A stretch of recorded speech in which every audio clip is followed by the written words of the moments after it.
भारत का इतिहास एक विशाल और विविधतापूर्ण यात्रा है जो प्राचीन सभ्यताओं से लेकर आधुनिक समय तक अनेक परिवर्तनों, संघर्षों और विकासों से भरा हुआ है। यह इतिहास न केवल एक भूगोल की कहानी है, बल्कि यह सामाजिक, सांस्कृतिक, धार्मिक और राजनीतिक उत्थान की भी गाथा है। एक, प्राचीन भारत और हड़प्पा सभ्यता। भारत का प्राचीन इतिहास हड़प्पा सभ्यता, सिंधु घाटी सभ्यता से प्रारंभ होता है, जो लगभग 3300 ईसा पूर्व से 1300 ईसा पूर्व तक भारतीय उपमहाद्वीप के उत्तर पश्चिमी हिस्से में फैली थी। यह सभ्यता अपने उन्नत नगर नियोजन, जल प्रबंधन और व्यापार के लिए प्रसिद्ध थी। इसके बाद वैदिक काल आया, जिसमें आर्य संस्कृति का विकास हुआ। इस दौरान वेदों का लेखन हुआ, जो भारतीय धर्म और संस्कृति के बुनियादी स्तंभ बने। 2, बौद्ध और जैन धर्म का उदय। वैदिक काल के बाद बौद्ध धर्म और जैन धर्म का उदय हुआ, जिनका भारतीय समाज पर गहरा प्रभाव पड़ा। गौतम बुद्ध और महावीर स्वामी ने समाज में अहिंसा, आत्मनिर्भरता और तात्विक जीवन जीने की दिशा दिखाई। इन धर्मों ने भारत में धार्मिक सहिष्णुता और आत्मज्ञान को बढ़ावा दिया। 3, मौर्य साम्राज्य और सम्राट अशोक। मौर्य साम्राज्य 322-185 बीसी भारतीय इतिहास का एक महत्वपूर्ण मोड़ था। चंद्रगुप्त मौर्य ने भारतीय उपमहाद्वीप के अधिकांश हिस्से पर शासन किया, लेकिन सबसे महान सम्राट अशोक थे। अशोक ने कलिंग युद्ध के बाद अहिंसा अपनाई और बौद्ध धर्म को अपना लिया। उन्होंने अपने शासन में सामाजिक कल्याण और धार्मिक सहिष्णुता को बढ़ावा दिया। 4, गुप्त साम्राज्य और स्वर्णिम काल। गुप्त साम्राज्य 320-550 ईस्वी को भारतीय इतिहास का स्वर्णिम काल माना जाता है।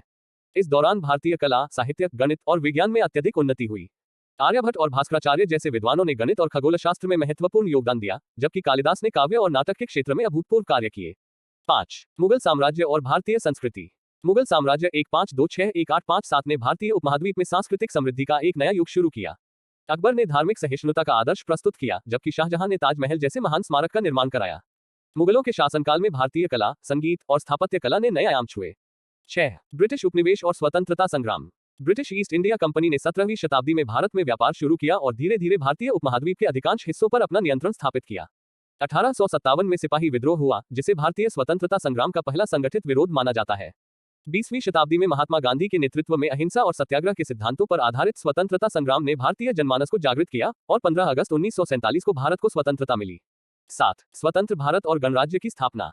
स्वतंत्रता के बाद भारत ने 26 जनवरी 1950 को अपना संविधान अपनाया और एक गणराज्य के रूप में अपनी यात्रा शुरू की। जवाहरलाल नेहरू के नेतृत्व में भारत ने औद्योगिकीकरण और विज्ञान के क्षेत्र में महत्वपूर्ण कदम उठाए। डॉक्टर भीमराव अंबेडकर और अन्य नेताओं ने भारतीय समाज में समानता और सामाजिक न्याय के सिद्धांतों को मजबूत किया।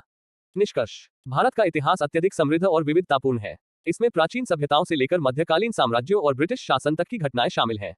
स्वतंत्रता संग्राम और उसके बाद के विकास ने भारत को एक आत्मनिर्भर और मजबूत राष्ट्र बनाया।